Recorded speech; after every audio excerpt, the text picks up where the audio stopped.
दिल्ली के ओल्ड राजेंद्र नगर में बीते दिनों जो बेसमेंट में पानी भर गया, उसके बाद 3 छात्रों की मौत हो गई और तमाम सवाल उठने लगे और तमाम व्यवस्थाओं, अधिकारियों, सरकार के साथ। और सबसे बड़ा सवाल उठने लगा कि आखिर वो कोचिंग संचालक कहां हैं जिनकी इस पूरे मामले पर जिम्मेदारी बनती थी। और खास तौर पर इस पूरे मामले पर जो 2 लोग निशाने पर आए, उनमें पहला नाम था दृष्टि आईएएस के संचालक विकास दिव्यकीर्ति और दूसरे थे अवध ओझा।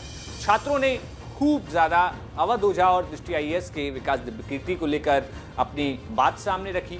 कई सारी बातें ऐसी थी जो बहुत ही ज्यादा अग्रेसिव निकली, लेकिन इन सब के बीच अब एक विकास दिव्यकीर्ति की तरफ से ऐलान हुआ है। विकास दिव्यकीर्ति ने जान गंवाने वाले छात्रों को 10-10 लाख रुपए देने की बात कही है। जी हां, हम आपको बता दें कि दृष्टि आईएएस कोचिंग के संस्थापक विकास दिव्यकीर्ति ने बयान जारी करते हुए कहा कि यह समय निश्चित तौर पर चारों बच्चों के परिवार के लिए अत्यंत कठिन है। इस अपार दुख में हम उनके साथ खड़े हैं। उन्होंने कहा कि हम जानते हैं कि कोई भी राशि बच्चों को ना रहने के दर्द को कम नहीं कर सकती, फिर भी इस दुख की घड़ी में मैं अपनी साझेदारी व्यक्त करने के लिए एक विनम्र प्रयास के रूप में दृष्टि आईएएस ने चारों मृतक छात्रों के परिवारों को 10-10 लाख रुपए की आर्थिक सहायता देने का निर्णय लिया है।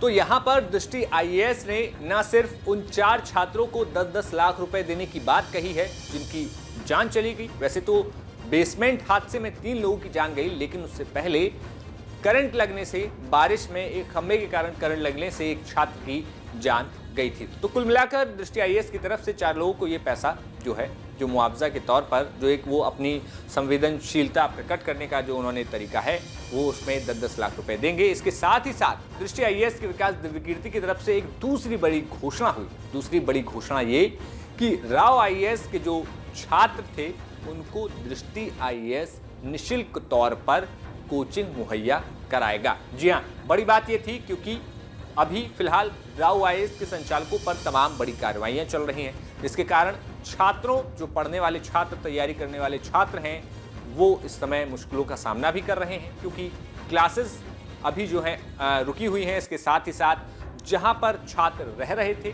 पीजी, तमाम जो फ्लैट्स या फिर यूं कहें तो जो हॉस्टल्स थे, वहां पर भी जो है सरकार की अब निगरानी बढ़ गई है कि क्या कहीं बेसमेंट में तो कोई पीजी या कुछ ऐसा संचालित नहीं हो रहा जो कि नियमों के विरुद्ध हो।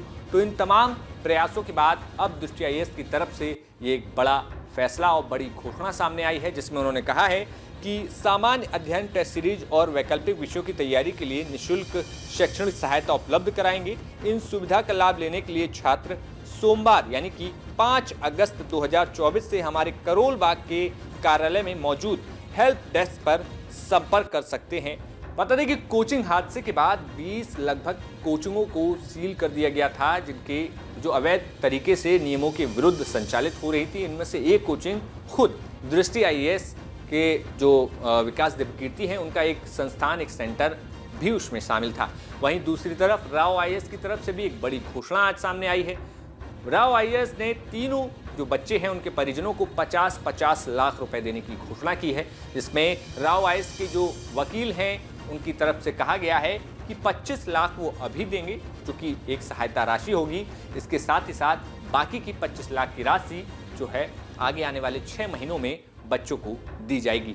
तो फिलहाल छात्रों का प्रदर्शन, आंदोलन लगातार जारी है। छात्र अपनी मांगों को लेकर अडिग हैं कि जिस तरीके से कोचिंग संचालकों ने वहां पर रवैया अपनाया, उसको लेकर छात्र प्रदर्शन कर रहे हैं। खास तौर पर वो नियमों की मांग कर रहे हैं और इसमें जवाबदेही तय करने की मांग कर रहे हैं। इसके साथ ही साथ जो पूरा शैक्षणिक हब है, वहां पर छात्रों को रहने के लिए एक तय मानक बनाए जाएं और एक रेंट को लेकर, यानी कि जो किराया वसूला जाता है छात्रों से, उसको लेकर भी एक नियम, कायदे या कानून बनाए जाए, जिससे कि छात्रों से अवैध जो है एक्स्ट्रा चार्जेस या महंगे चार्जेस, जो कि छात्र कितने अफोर्ड कर सकते हैं और कितने नहीं अफोर्ड कर सकते, उसकी भी एक तय सीमा की जाए, जिससे कि जो बाजारीकरण जिस तरीके से शिक्षा का हुआ है, उसमें जो ग्रामीण क्षेत्रों के बच्चे आते हैं उन पर सबसे ज़्यादा मार या यूं कहें तो गाज गिरती है महंगाई की। ऐसे में छात्रों का कहना है कि रेंट को लेकर भी नियम कायदे आने चाहिए। तो फिलहाल छात्रों की मांगों पर और कोचिंग संचालकों के लिए गए फैसले पर आपका क्या कुछ कहना है, हमें कमेंट बॉक्स में जरूर बताइए। तब तक देखते रहिए न्यूज नेशन। शुक्रिया। न्यूज नेशन अब व्हाट्सएप पर खबरों की ताजा अपडेट के लिए न्यूज नेशन के इस क्यूआर कोड को स्कैन करें